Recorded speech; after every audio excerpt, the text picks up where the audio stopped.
Good day, listeners. Welcome to this episode of the Canadian SME Small Business Podcast. I'm your host, SK, and today we are venturing into the transformative world of digital accessibility. So I know what inaccessible content means to people with disabilities. So that was one of the main points for me to start my own business. Let's learn from Juan's journey and understand what drives his commitment to change. So you started with websites, right now it's going to be mobile devices, smartphones, and even with AI. And the whole idea is to how we can actually help people with disabilities have equal access to information, and that's the main goal. We are shedding light on how essential accessible digital environments are for inclusivity. So we like to call it DAS, Digital Accessibility as a Service, and it's divided into three main cores. The software, which is going to be AI powered, is going to help organizations understand, identify, and remediate accessibility issues. Good day, listeners. Welcome to this episode of the Canadian SME Small Business Podcast. I'm your host, SK, and today we are venturing into the transformative world of digital accessibility. We are shedding light on how essential accessible digital environments are for inclusivity. Stay with us as we uncover the power of technology to open doors for everyone. Today, we are thrilled to have Juan Olarte, a trailblazer in digital accessibility. As the CEO of Digitally Accessible, Juan brings first-hand insights into the challenges and triumphs of navigating the digital world with a disability. His innovative approaches has led to the creation of technologies that are not just tools but lifelines for many. Let's learn from Juan's journey and understand what drives his commitment to change. Welcome to the Canadian SME Small Business Podcast. How are you doing today, Juan? Yeah, I'm doing excellent. Thank you so much for having me over. It's always a pleasure to sit with entrepreneurs like you in a studio. Your work in making the digital space more accessible is incredibly inspiring. It's always exciting to think about the many ways, like most of your initiatives are making a real difference in the business world. One, let's rewind to the beginning of your extraordinary journey. What motivated you to focus specifically on digital accessibility, and how has your personal experience influenced your vision for digitally accessible? For sure. So I'm visually impaired myself, so I know what inaccessible content means to people with disabilities. So that was one of the main points for me to start my own business. So I'm just going to go back like maybe 24 years ago, 23 years ago. I used to work for a bank, and they were asking. I was helping them with their development. And one of the things they were looking for as 2005 was coming out was legislation for accessibility. Since I was helping them develop the websites and I was using assistive technologies, they asked me, Juan, can you maybe help us understand what this means? So little did I know that will take me into a long-lasting career about accessibility. So I've been fortunate enough to work with different organizations in both private and government, helping them understand how to introduce accessibility into the development lifecycle of their projects. Now, with that in mind, I was able to understand that regardless of the organization or the industry, there are so many accessibility issues when trying to integrate accessibility, or so many problems when trying to integrate accessibility. And that was one of the reasons behind creating the company. How can we actually help people with disabilities, but at the same time help organizations? Okay. And how have your goals evolved as you have navigated, both advancements in technology and changes in accessibility legislation?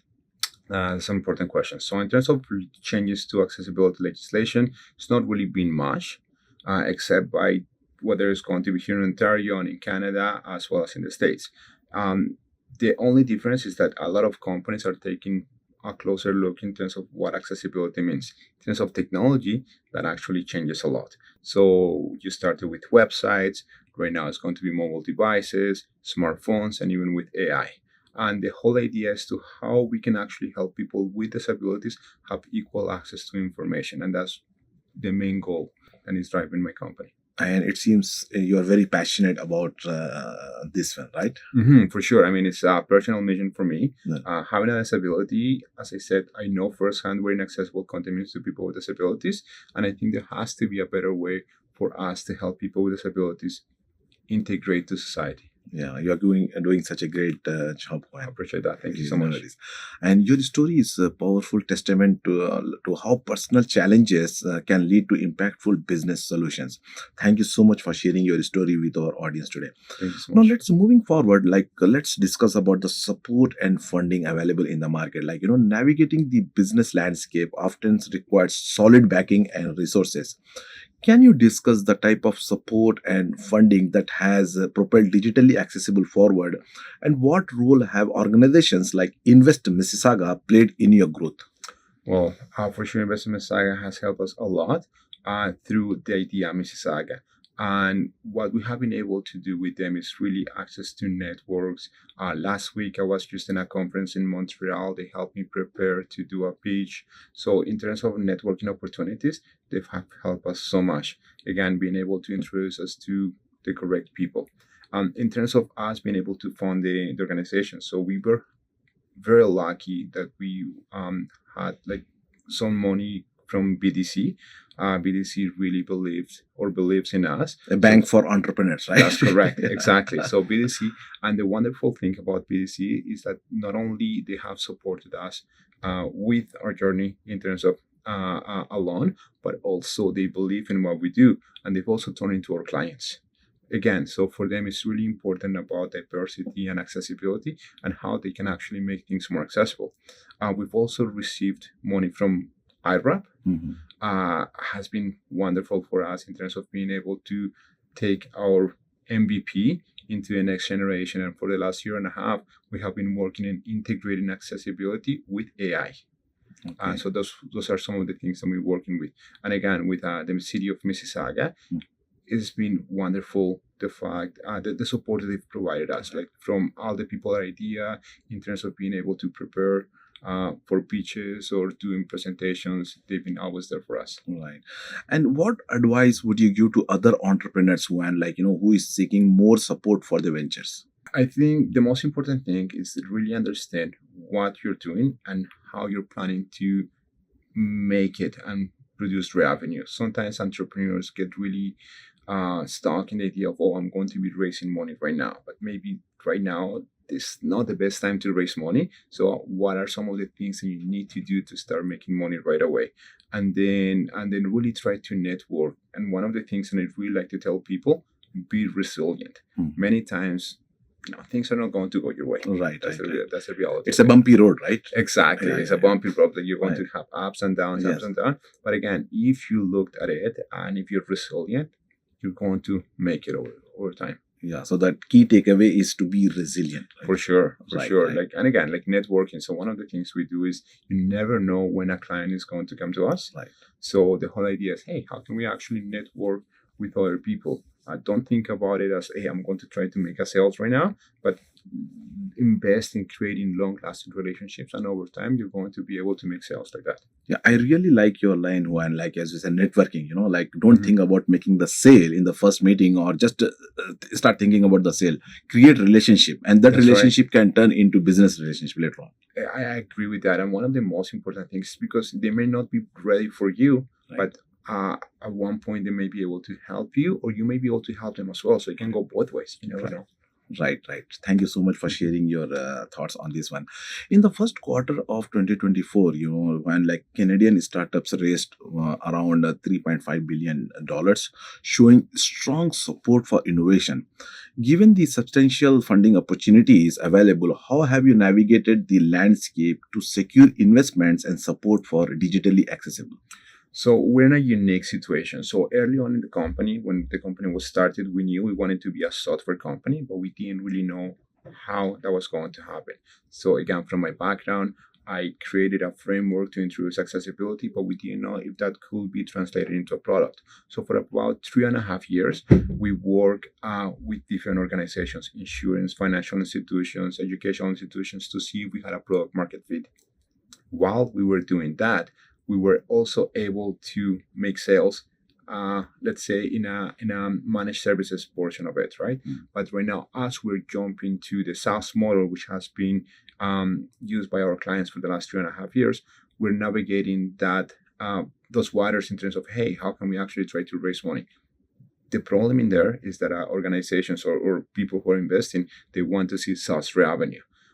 So for us has been, okay, how can we actually prove ourselves to know that we have a viable business while still developing the technology for SaaS? So right now we're getting to that point, and again, it's going to be us getting together with investors, letting them know what we have done in the last 3.5 years and how is that we're planning to go for the next 5 to 10 years. Okay. And I believe, like access to the right resources can indeed turn vision into realities. Oh, for sure.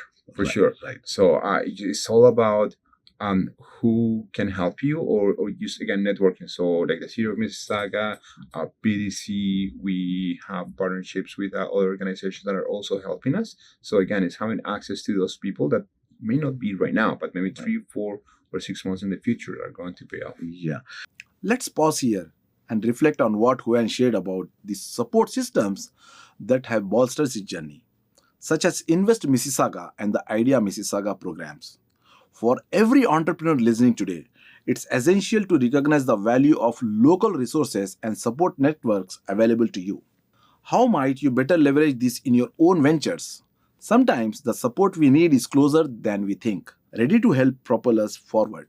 And Juan, like what course products and services you provide through digitally accessible?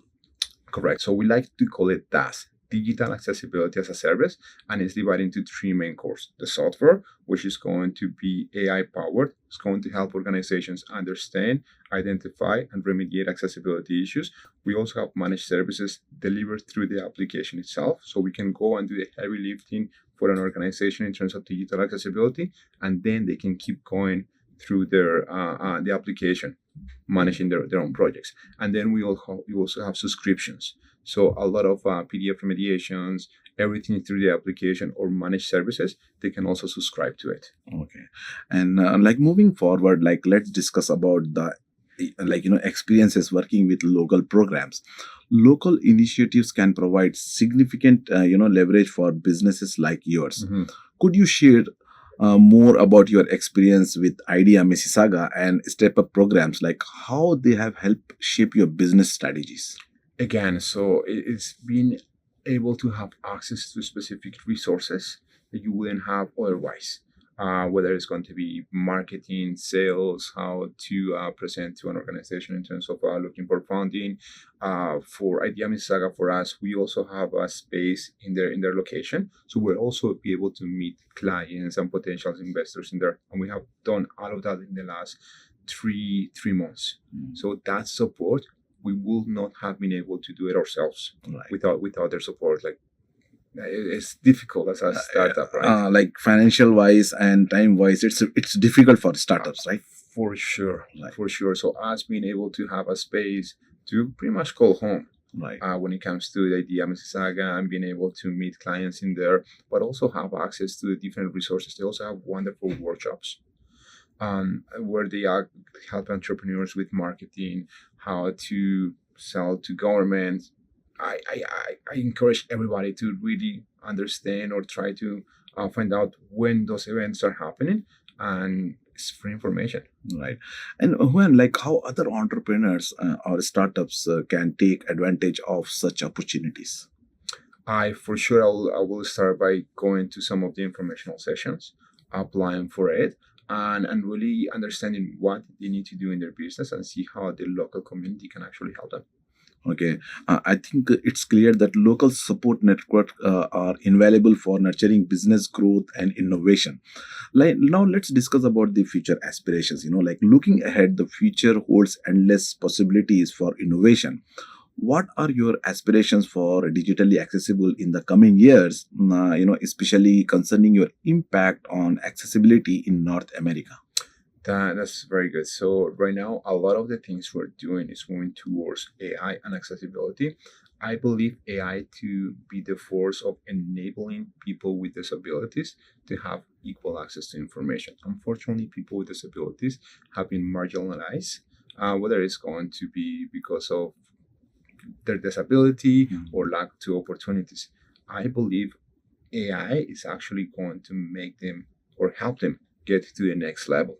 So one of the things we want to be able to do, um, right now we have help organizations integrate accessibility so people with disabilities have equal access to information. Our next goal is to help people with disabilities go to the next level, whether it's going to be either finding meaningful employment or creating their own startups. We believe digital accessibility is in there and it's going to help them, and we want to be able to help them in there. And when are there any new technologies or developments on the horizon that you are particularly excited to integrate? For sure, it's going to be, as I said, AI. So AI has really changed the lives of everything. I'll give an example. The internet forever changed the lives of people with disabilities, giving us access to interact with the world. So somebody with a disability perhaps is not able to go and try to buy something. But if a website is accessible, they're going to be able to do it online. Same thing if you want to read a newsletter. Now, in terms of AI, you're going to be able to have assistants that are going to help you do the work. And we're very bullish in terms of conversational AI to be able to help people with disabilities understand or act as co-pilots or assistants to either do their job or complete different tasks. And now, a quick thought for everyone tuned in. Juan's vision for the future of digitally accessible is a powerful reminder of the impact that forward thinking and continuous improvement can have on a business and its community. As we discuss what's next in the realm of digital accessibility, consider your own plans.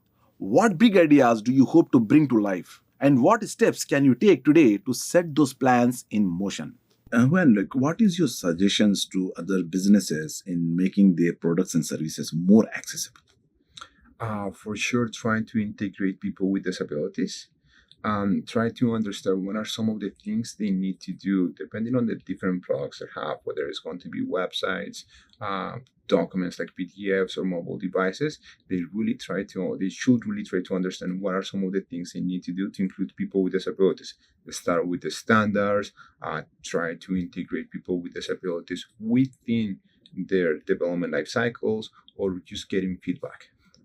I believe your forward-thinking approach is set to redefine, accessibility standards in this part of the world. Thank you so much. Well, again, so the good thing is that accessibility standards have been there for a while. We're just actually utilizing it and making sure that people know about them. All right. Here we will take a short break now. When we return, we will explore more insights into your future aspirations for digitally accessible and the intersection of technology and accessibility. Stay tuned. You dreamt big. You made the leap. You and your "we're not stopping at small" business. Doesn't matter you've never done it before. You unlock those problems. You adapt to change. You learn to evolve. You're pioneers in challenging times, finding your own frontiers. Wherever you e-commerce, UPS is with you. So nothing is going to hold you back.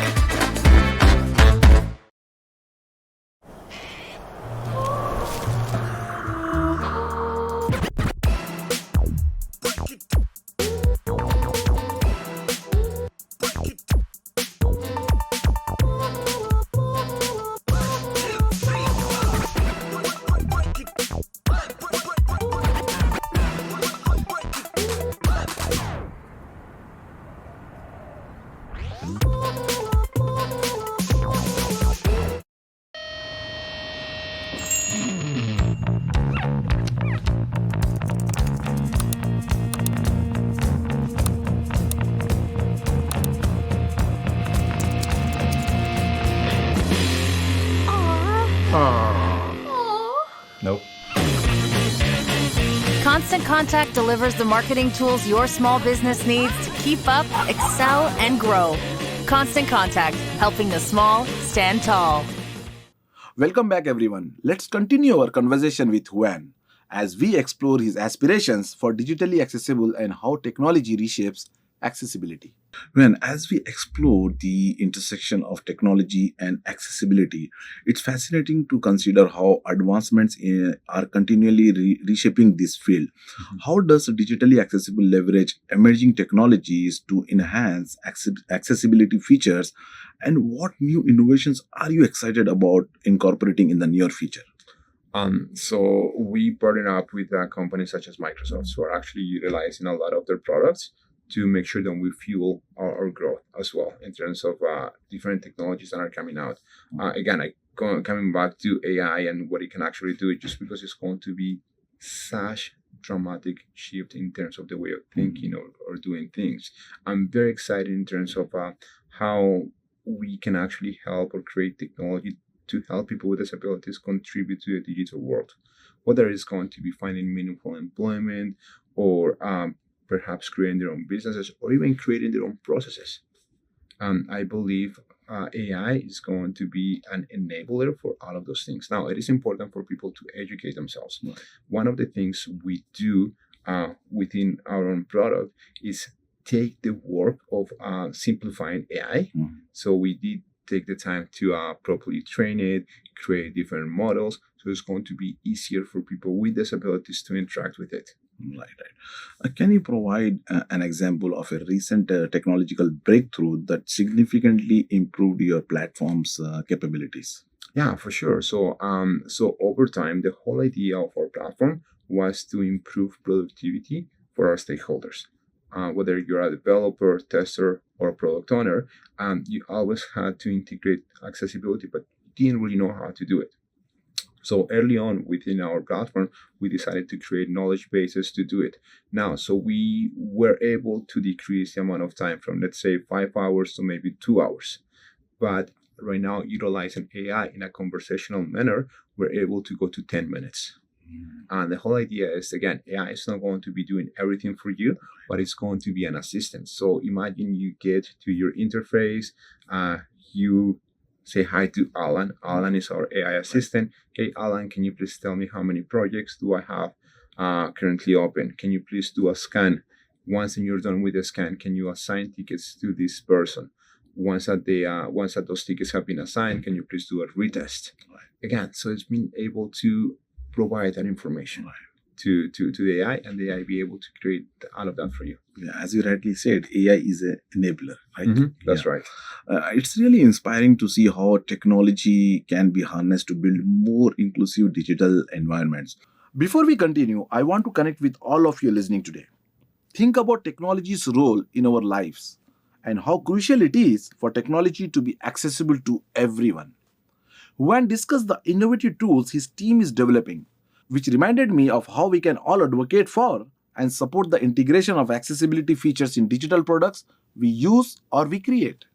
How can you make technology more inclusive in your sphere of influence? As we wrap up, Juan, I would like to ask you for a piece of advice that could benefit our listeners, especially those looking to make their own businesses or digital platforms more accessible. What key guidance would you offer to someone just starting this journey? So for sure, try to learn more about the WCAG success criteria. They are standards created by the W3C, and it really provides information as to how websites and web applications need to be more accessible. Second of them is important for them to join regular networking or meetups groups that talk about accessibility. That way they're going to be able to have a little bit more of understanding of what they need to do. And the third one, really contact organizations such as ours. And we're happy to provide free information in terms of what they need to do to make things accessible.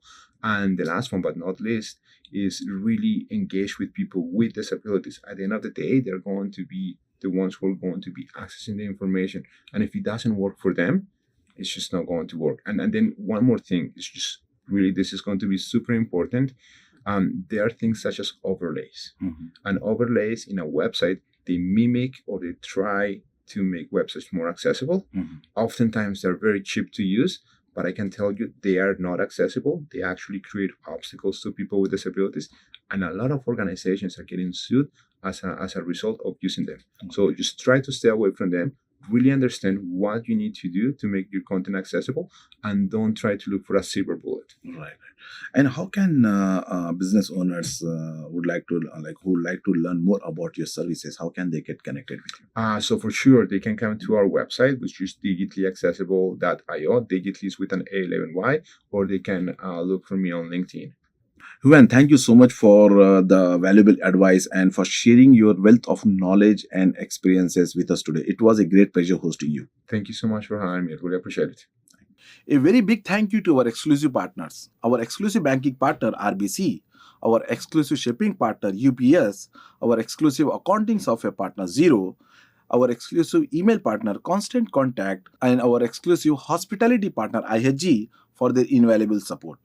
Remember, you can always gain more insights and keep up with industry trends by subscribing to Canadian SME Small Business Magazine by visiting at canadiansme.ca. Stay curious, stay informed, and join us next time on the Canadian SME Small Business Podcast for more enlightening conversations.